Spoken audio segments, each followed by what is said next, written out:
Luego del anuncio del presidente Sebastián Piñera de declarar el tren entre Santiago y Valparaíso y San Antonio como de interés público, esta mañana el ministro de Obras Públicas y Ferrocarriles del Estado firmaron el mandato que da inicio a este proyecto. Vamos a conocer los detalles de esta iniciativa. Tomamos contacto con el presidente de EFE, Pedro Pablo Errázuriz, quien precisamente ayer manifestaba en una entrevista en El Mercurio que un tren no era prioridad en este trazado. Se lo vamos a preguntar a él.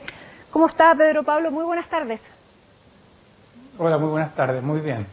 Bueno, lo primero, usted ya habrá respondido varias veces esta pregunta, pero lo que nos surge es este interrogante. Si usted ayer en la primera página de Economía y Negocios del Mercurio aparece diciendo que este trazado no es una prioridad, cuando el día anterior, la noche anterior, el presidente de la República lo nombra como iniciativa en la cuenta pública, ¿a quién le creemos y bajo qué estándares se hace un anuncio así y una entrevista como la que viene al día siguiente? Bueno, la verdad que lo más importante es que esta es una iniciativa privada y en ese sentido son actores privados que han evaluado y han analizado las distintas alternativas y que la presentan para su análisis en el Ministerio de Obras Públicas. De hecho, nosotros hemos venido trabajando con el Ministerio de Obras Públicas para entregarle un mandato de modo que ellos puedan, de acuerdo a los sistemas de concesiones, proceder con la evaluación y licitación de la concesión. Y en ese sentido nos parece muy importante que sean actores privados que puedan evaluar y considerar este proyecto como un proyecto atractivo. Ahora, cuando usted dice que no es prioridad, es desde el punto de vista, no es prioridad para EFE realizarlo con fondos públicos, sino que podría ser prioridad si estos fondos son privados. ¿Entiendo bien? Exactamente. Lo que yo decía ahí es que en el listado de distintos del ranking de proyectos que tiene EFE, este no estaba en los primeros lugares, que son los proyectos que nosotros conocemos: el tren a Melipilla, el tren a Tiltil, la extensión a La Calera, el puente sobre el río Biobío, que permite aumentar en 3 veces la cantidad de pasajeros en la región del Biobío, la extensión de Temuco a Padre Las Casas. Esos estaban en el listado principal de EFE. Y en ese sentido, el que haya interés privado por hacer este proyecto es muy positivo. Y por eso que nosotros veníamos trabajando con el Ministerio de Obras Públicas en asignarle un mandato de modo que ellos procedieran como una concesión. Y en ese sentido lo importante es decir, y el rol que le cabe al Ministerio de Transporte, al MOP y a nosotros en la mesa de trabajo, es asegurarnos de que el concesionario privado efectivamente lo haga con fondos privados y no con recursos públicos. Claro. Y esa era un poquito la alerta que yo ponía y la importancia de demostrar que es interesante, pero que hay que ser cuidadoso respecto del uso de recursos públicos. Ahora, Pedro Pablo, el presidente Sebastián Piñera lo plantea en la cuenta pública, recibe un tremendo aplauso porque a todo el mundo le gusta el tren, todos pensamos que es una solución que es rápida, que no contamina, que va en línea de la modernidad que queremos darle a nuestro país, un país además que si uno lo mira en el mapa está hecho para el tren. Pero esta descoordinación comunicacional queda en eso, ¿no hay más? No, y ni siquiera era una descoordinación comunicacional. Nosotros estábamos trabajando el tema, lo conocía, yo sabía que el presidente lo iba a publicar como parte de los avances que tenía en la cuenta pública, pero era importante que el órgano técnico ponga las precauciones, quizás lo puse en términos demasiado exagerados, pero que ponga las precauciones respecto a asegurarnos de que sea con inversión privada y que no comprometa de manera importante, siempre un cierto nivel de subsidio, que no comprometa de manera importante los fondos públicos, porque a la hora de invertir fondos públicos teníamos el tren a Melipilla, teníamos el tren a Batuco, que son 60 millones de pasajeros, 17 millones de pasajeros que favorecen a comunidades de pasajeros mucho mayores. Entonces, lo importante es que haya conciencia de que siendo un gran proyecto, se está presentando como un proyecto de iniciativa privada y eso tiene que ser con los riesgos que corresponde a un actor privado. Claro, y en ese sentido, claro, él pone la cara en el anuncio, el presidente Sebastián Piñera, los recursos serían privados y hay muchas personas que manifiestan un cierto descreimiento en que esto vaya a ser una realidad, Pedro Pablo? Hoy día el alcalde Sharp de Valparaíso planteaba que hay que ver para creer, y usted no la va a poder ver, pero nuestros televidentes sí, una portada, fíjese, del año 89, que quiero que la revisemos ahora, del diario La Estrella de Valparaíso, que ahí está y dice: tren se hará, Santiago a 45 minutos. Y este diario es de 1989. Por eso, ¿por qué ahora tendríamos que creer que el tren sí se hará? La ministra justo hoy día hablaba que no antes del 2025, pero ¿podemos pensar que efectivamente esta vez sí que habrá tren?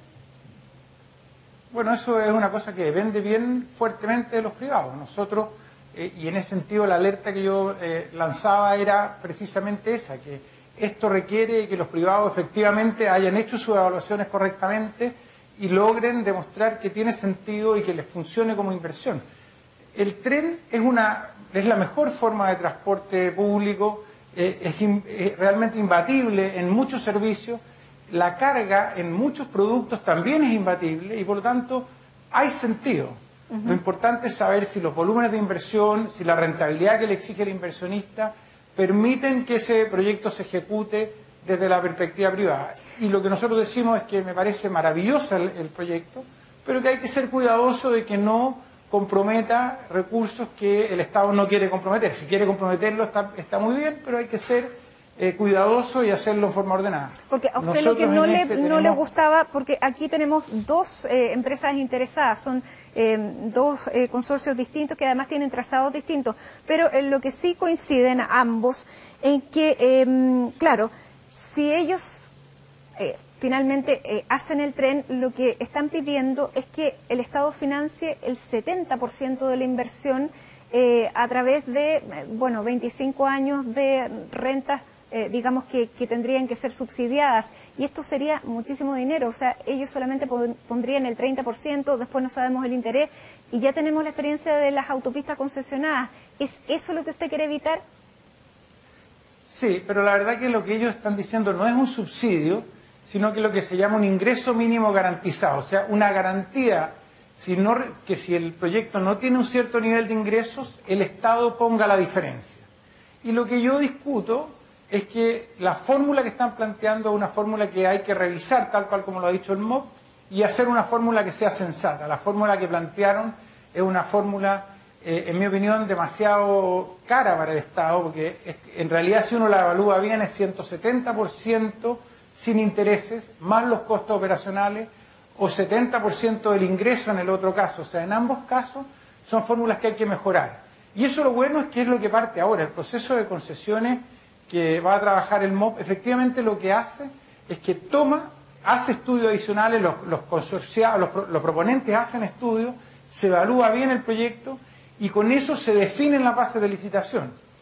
Lo importante es que es un proceso que primero tiene que entenderse bien, y es ahí donde EFE tiene buen conocimiento y es un actor importante, y con eso define los términos de los distintos estudios de las dos alternativas, elige cuál de las dos toma o si las toma las dos y la licita.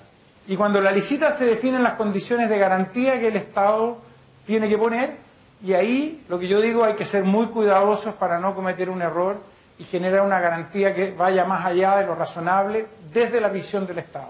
Ahora, cuando el presidente de la República lo anuncia en una cuenta pública como prácticamente una promesa, ¿eso no ata de manos la negociación? Porque las dos empresas ya consideran que es prácticamente la palabra del presidente empeñada en este tren y que no les pueden decir que no. ¿Traba la negociación en ese sentido? Las empresas dijeron eso, ¿eh? Las empresas dijeron que este era un proyecto privado, que no necesitaba recursos del Estado y por lo tanto ellos ya han dicho eso. Otra cosa que en el proceso de aclarar las bases de licitación hay que hacerlo bien para que eso se cumpla. Y ahora el presidente sabe que es un proyecto muy atractivo y por eso le da fuerza tanto al Ministerio de Obras Públicas como al Ministerio de Transporte y Telecomunicaciones y a nosotros para que avancemos en esa dirección. Y yo levanto una pequeña alerta que es parte del proceso y que es parte del rol de EFE, y eso el presidente lo entiende así, pero va a empujar con mucha fuerza y va a llegar a una base de licitación que sean razonables y que permitan asegurar de que el riesgo que toma el Estado no sea exagerado. ¿Y el presidente no lo retó por pesimista, Pedro Pablo? Bueno, el presidente me dijo, oiga, las mismas cosas se pueden decir de una manera o de otra manera, elija palabras más positivas, y yo le encuentro toda la razón. Efectivamente, yo fui duro en mis palabras. Me parece que eso ha generado además un atractivo mayor sobre el proyecto, y eso es siempre positivo. Pero efectivamente uno puede elegir palabras mejores o peores, y probablemente la palabra inaceptable es demasiado dura. Pedro Pablo, y lo que hoy día ustedes suscribieron, este mandato, ¿le va poniendo fechas a lo que viene a continuación o no necesariamente? No necesariamente, al menos desde la perspectiva nuestra. Nosotros le decimos al MOP en ese mandato, mire, hagan ustedes este proceso por cuenta nuestra, porque EFE es la empresa del Estado que se dedica al tema de los ferrocarriles, entonces haga usted este trabajo, y ahí se definen condiciones que tienen que ver con cómo sigue el proceso, por ejemplo la mesa de trabajo, que es donde está el MOP, el Ministerio de Transporte y nosotros, evaluando todo el proceso, pero los plazos son plazos que tiene que manejar el Ministerio de Obras Públicas, y que yo sé que el ministro Fontaine está trabajando a toda velocidad. Es un proyecto grande, un proyecto complejo, pero está haciendo un esfuerzo por avanzar bien y rápido. En este tema y en este proceso hay distintos intereses, Pedro Pablo. ¿Cuál es la experiencia que ha tenido desde EFE de la presión y el lobby que ejercen las autopistas y los camiones? En mi experiencia personal, yo eso lo he dicho muchas veces, nunca he recibido ninguna presión ni de las concesionarias, ni de los camioneros. Por ejemplo, el proyecto en que nosotros estamos trabajando, que tiene que ver con mejorar la conectividad con el puerto San Antonio, todos saben que para el crecimiento gigante que viene de carga, Ferrocarriles es muy importante. Y por lo tanto, una parte de ese crecimiento lo va a tomar Ferrocarriles y otra parte la van a tomar los camioneros, los camiones, las empresas. Por lo tanto, no ha habido realmente ninguna presión que detenga el trabajo que nosotros hacemos. Yo siento que más bien es un poquito el imaginario público normal que hace creer que hay fuerzas que están tratando de detener el progreso. La verdad, yo no he recibido nunca ninguna presión. Muy bien. Pedro Pablo Errázuriz, presidente de EFE, muchísimas gracias por esta conversación con CNN Chile. Buenas tardes. Muchas gracias, Matilde. Muy buenas tardes.